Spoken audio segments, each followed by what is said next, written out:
Welcome back to another video, y'all. I'm joined today by Isaac Popper, as always, and then we have a special guest this time, Derick Bugg, Tulane's Director of Player Development, not Coach Bugg. He does not like being called Coach. So if you see him, definitely make sure to say what's up, Coach. He loves it. But it's great to have you on. Thanks for joining us. No problem. Excited to be here again to talk with you guys, talk some Tulane football.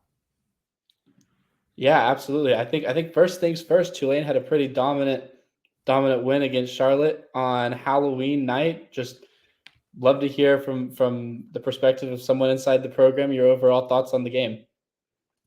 Yeah, it was a great game.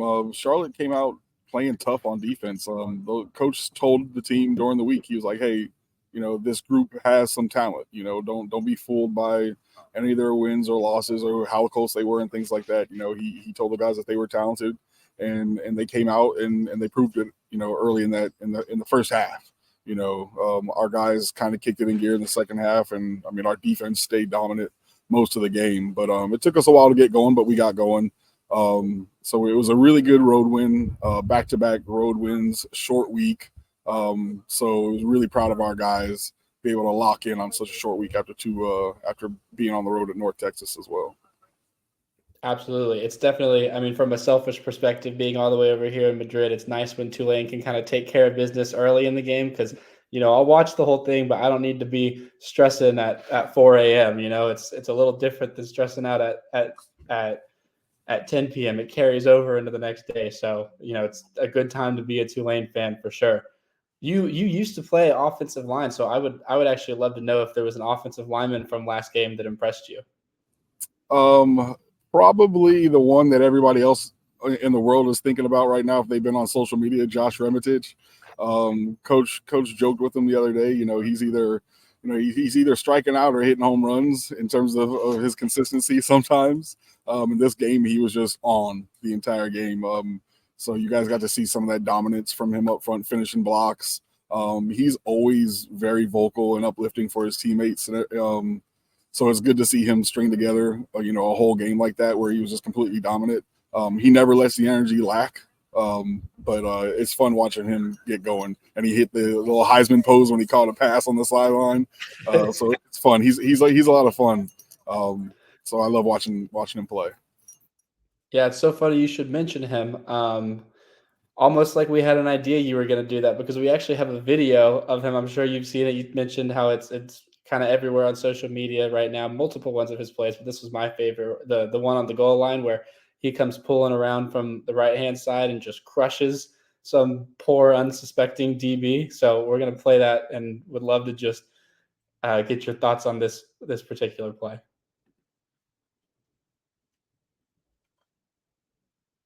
That's awesome.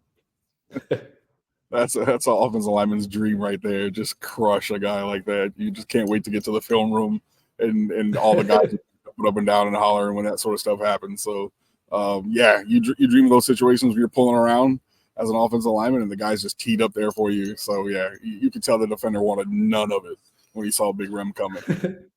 Arguably not even his best play of the day, too.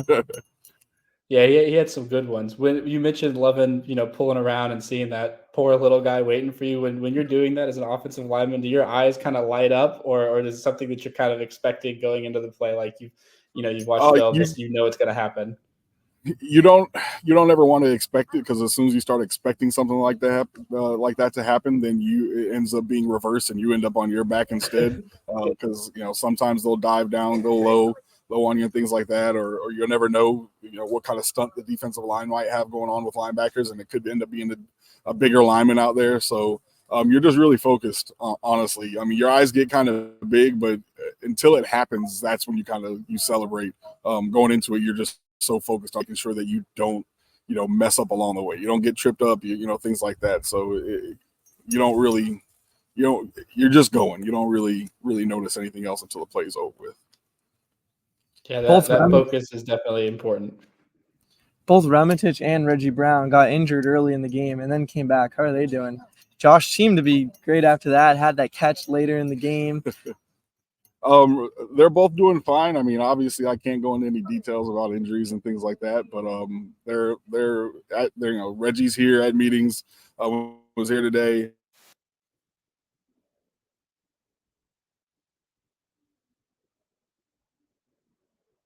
once again, Josh tends to get hit below the waist a little bit, so he likes to milk that a little bit and take his time getting back up and to his feet. So that's what happened there with Josh. He's fine. A recurring instance, unfortunately. Yeah. So the refs actually took a look at that play where he got hurt to see if there was a punch thrown. So I don't know. I didn't watch the TV copy of the game yet to see what was said and if that got relayed. But yeah, we were talking to the refs and they did the replay to see if the guy should have been kicked out or anything. Caleb Thomas stepped in quickly, but then Remitich came back. And Caleb Thomas did a great job, but Remitich came back really soon. Yeah.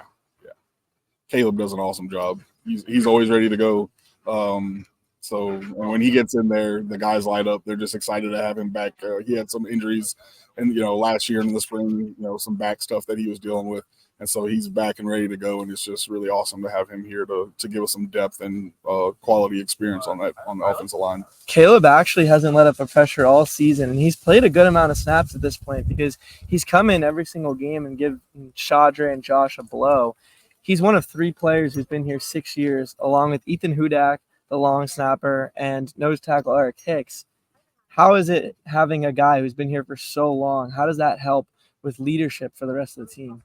It's a huge help. I think back to my days. I redshirted, so I was here for a while. I wasn't here a 6th year. But having older guys in the room that have been through it, not just game experience, but just practice going through what it's like going through, fall camp and, the long season and being mentally and physically prepared. So having guys like Caleb and Hudak and Hicks around are huge for the young guys just because they have so much knowledge to talk to guys about, when they're ups and downs and just trying to stay level-headed through things. And really it's teaching the young guys about patience, to be honest with you. Yeah, it's an excellent point about patience. So as we mentioned earlier, director of player development, I feel like it'd be irresponsible of me not to ask you who you've seen a lot of growth from last year to this year. I think you got into with Isaac, of course, last time. But one of the things I want to know is whose growth and development has impressed you the most from the start of the season up until now? Good question. I think one person, a couple people I'm super proud of, but Fobbs White is one of them. Matthew. I think on our Welcome to Uptown episode that came out, actually, they talked about his development, and his confidence from the spring until now has just grown and grown. G. Henderson, Gerard. Seeing him when I got here, there was you walk in and people kind of have. You have thoughts, or people tell you like, hey, this guy's always late, or this guy's this or that, and things like that. And Gerard, and this is not a secret, it's been talked about. I've heard Coach Summerall make comments about this about Gerard. So he had a reputation when the coaches got here from his previous, from the previous staff and what guys thought of him. And he used the opportunity with Summerall to come in to completely change the narrative of him in terms of going to class, handling his business, being on time, being more vocal, being a leader, and things like that. So it's just such a huge thing to see him when I first get here in February and people try and tell me about who he was and then who he's become since then, and taking that opportunity with the new staff to just completely change everything that he was before and moving so positive and moving forward. So it's pretty awesome to see the growth. I love seeing the growth like that in guys. That's what I try to tell guys, when they were struggling early on, just like, hey, you have a new opportunity, a new staff. They don't know you from before and what you did before. So moving forward, let's make the best decisions and keep working as hard as you can. So they get to know you, how you want to be known moving forward. Yeah, clean slate. Is when you see that kind of growth from some guy, how are you able to use that as an example for other younger players? It's a great example to be able to use to younger guys, because we're always as adults and as coaches or mentors or big brothers and things like that, talking to guys about what could be, what they should be doing, and the things that can happen if they do it. But you don't. A lot of times you're talking to them and they're young, and you don't have a lot of great examples that are right there in front of them that they can see every single day. as somebody.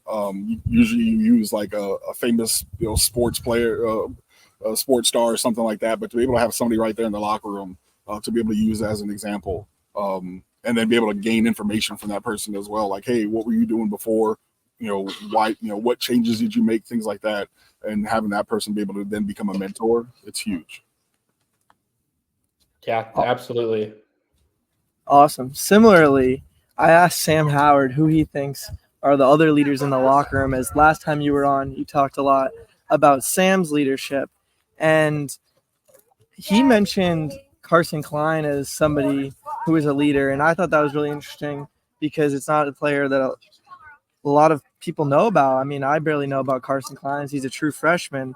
So I want to know another leader that we don't know about. I took a class with Dorian and Shaquem Laster, a leadership class 3 years ago, and Dorian kept saying, this is the future leader of the team, one of the future leaders of the team.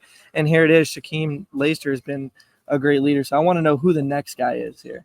Wow. And who's the next guy? Or someone that is going to be a leader in this team moving forward in a couple of years. For sure. Keem's a great example. So proud of him. He brings such a positive attitude and spirit to everything that he does. And you can't help. I told him when I got here, maybe here a month, but him and a guy like Eric Higgs, Elijah Champagne, when I see them, I can't help but be happy and smile. So I tell Keem all the time, I was like, hey man, I just can't help but smile and laugh when I see him because he's just a really good human. Who's the future, or who's another person that's a good leader? Or is already a leader now, just not really playing. Man, that's a good question. I would say Sean Nicholas. Sean Nicholas does a really good job leading. He's a true freshman wide receiver. He works really hard. He plays special teams now for us as well.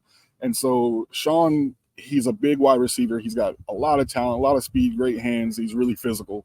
And obviously our wide receiver room is very talented.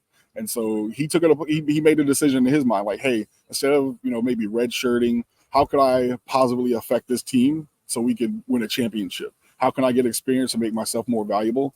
And so, when he got out there at special teams, he just poured himself into special teams and given it his all. And now when we're watching special teams film, coach is always pointing out, Sean, look how fast he's going, look how hard he's running. He leads by example. He's not vocal yet, but he leads by example, and everybody on the team knows that he is leading by example because all the other players are just always jumping up for joy whenever he's out there blocking on special teams and things like that. When he has success, everybody loves it. So he just got to cut down on his penalties on special teams, but he brings the fire that you want for a young guy. Yeah, Isaac can vouch for me. During the spring, I was a big Sean Nicholas fan, so I'm happy to hear that from you. It's good. It's good to have someone within the program tell you you're right. Is all I'm saying. Although you're right about Dante Fleming, and everyone can see that for themselves. Hey, I know a thing or two because I've seen a thing or two, right? But yeah, I think the biggest play from last week's matchup was probably Micah Robinson's pick six. So I'm going to go ahead and play that. We got two angles of it. Thanks to the broadcasters, and then I'd love to hear for you, Bug, about just what that was like for y'all watching that and how the team celebrated.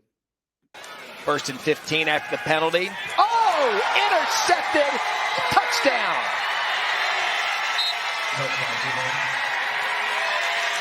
Micah Robinson saw that from a mile away. And Matt, they've run the hitches out there a bunch. A couple of times they've run the hitches out there and gotten away with it. And Micah Robinson sits on this. He saw that right from the beginning. He saw the hitch come.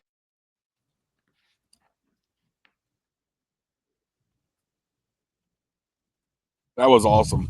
Yeah, Micah, I mean, it's great seeing those guys, their hard work, pay off from practice. Coach JJ McCluskey, he's working with those guys about having, disciplined eyes. And so seeing Micah work his technique and trusting the coaching staff and Coach JJ puts in a lot of work.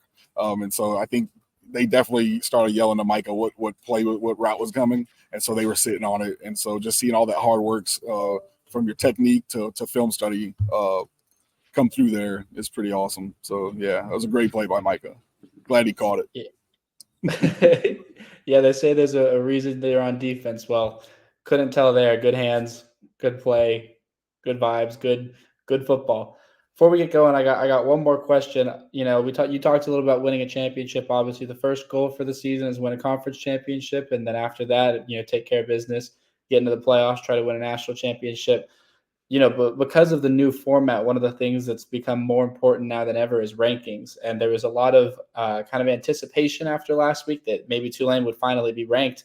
And, you know, I fully believe that we should be. I'm sure you feel the same way. What do you think Tulane has to do next week in order to catch the eye of these voters and get them their flowers that I feel they've earned? I think we just have to keep taking care of business, honestly. Yeah, obviously it's nice to look up and see rankings and all that sort of stuff. But if we handle our business, the road that we have ahead of us right now, we'll be fine. We'll set ourselves up for success. We control our destiny in that phase in terms of that. So this game, homecoming, big game against Temple. You know, their record doesn't really show how good they are. They have some really good players on their team, really outstanding skill players, and their defensive front is quick up front. So we have our hands full this week, and we just need to take care of business like we've been doing. And the world notices Tulane. Like we're not a secret. We'll get the votes and we'll be there when we need to be there. But if we handle our business the rest of the way, we'll be fine. Yeah, absolutely. We're fortunate to have had that kind of breakout year onto the national stage already. So I completely agree. Just got to keep stacking wins and let the chips fall where they may. And I'm pretty optimistic.